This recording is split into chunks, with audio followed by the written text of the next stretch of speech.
ঘেরাও করে রেখেছিল, কোনো মানুষের প্রবেশ করতে দিচ্ছিল না, কোনো ধরনের সন্দেহভাজন গতিবিধি দেখলে তারা আটকিয়ে দিচ্ছিল। এরই ফাঁকে কিন্তু চাংখারপুলে আমরা দেখিয়েছি যে আন্দোলনকারীদের সাথে পুলিশের ধাওয়া পাল্টা ধাওয়ার ঘটনা ঘটে। সেখানে সাউন্ড গ্রেনেড সহ পুলিশ তাদেরকে ছত্রভঙ্গ করতে নানা ধরনের কৌশল অবলম্বন করে। তবে আমরা দেখলাম যে দুপুরে 1টার পর থেকে একেবারে আন্দোলনকারীদের জোয়ারে পরিণত হয়েছে শাহবাগ।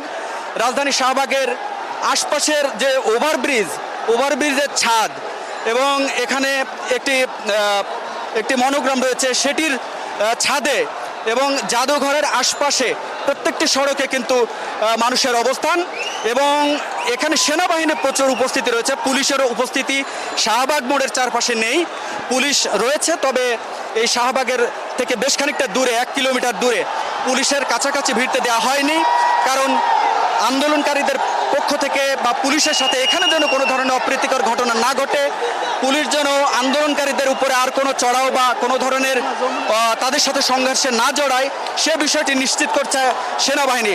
এবং আমরা একটি বিষয় এখানে খুবই স্পর্শকাতর দেখেছি যে আন্দোলনকারীরা সেনাবাহিনীর সদস্যদেরকে জড়িয়ে ধরে তারা তাদের এই অবস্থানকে, শান্তিপূর্ণ অবস্থানকে তারা সাধুবাদ জানিয়েছে।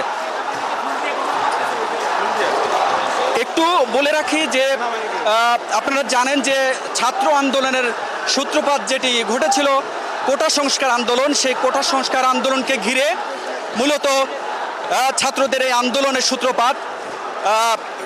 সরকারি চাকরিতে মুক্তিযোদ্ধা কোটা, নাতিপুতি কোটা বাতিলের দাবিতে তারা মূলত মেধার ভিত্তিতে নিয়োগের দাবিতে এই আন্দোলন শুরু করে। সেই আন্দোলন ডানা বাঁধতে বাঁধতে আপনারা জানেন দর্শক।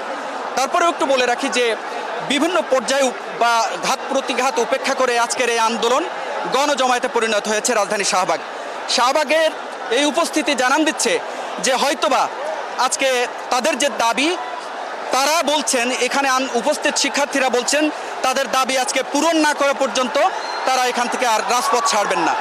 তো এই যখন অবস্থা, তখন এই আশপাশের অবস্থাগুলো যদি একটু বলি যে এখানে কোটা সংস্কার আন্দোলনকারী যারা সমন্বয়কারী ছিলেন, কোটা সমন্বয়কারী থেকে এখন তারা কিন্তু বৈষম্য বিরোধী ছাত্র আন্দোলনে পরিণত হয়েছে। কোটা সংস্কারের দাবি পূরণ করেছে সরকার, তারপরও নানা ধরনের সহিংসতায় বা নানা ধরনের পুলিশের সাথে সংঘাতে অনেক ছাত্র মৃত্যুর ঘটনাকে কেন্দ্র করে